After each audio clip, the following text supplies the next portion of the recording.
Signature de documents, échange de parapheurs et de civilité. C'est fait, c'est déjà fait. L'Université Egypt Africa et l'Institut international de la technologie tropicale, l'ITA, font désormais un.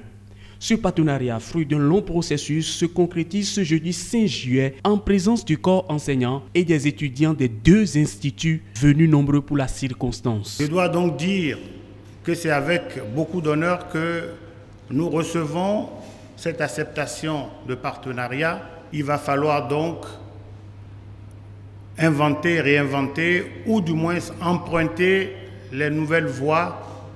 Et les nouvelles voies, ITA en a eu l'expérience, ITA en a l'expérience.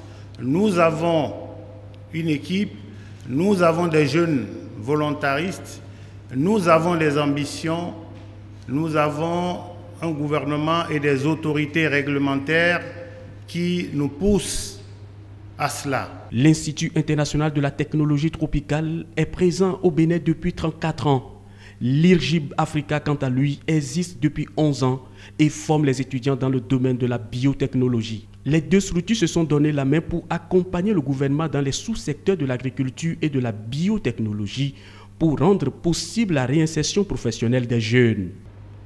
8 millions de chômeurs, même s'ils existaient au Bénin, ne pourraient plus jamais parler de chômage.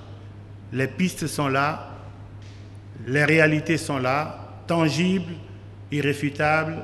Manuel Tamo, le représentant résident de l'ITA, explique les vraies motivations de son institut à entrer en partenariat avec IRGIB Africa. Ce que IRGIB Africa fait différent des autres universités, c'est que, selon moi, ça c'est ma vision en tant qu'homme du terrain, je vois qu'il y a une formation très pratique, très ciblée à un emploi futur. Il poursuit en disant tout le bien qu'il pense de son partenaire.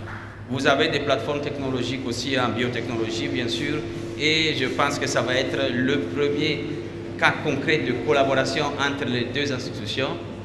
Ce partenariat n'est pas le fruit d'un hasard, puisque les deux universités ont décidé de ne plus rester sur le bas-côté de la route que le gouvernement a tracé dans le cadre des réformes.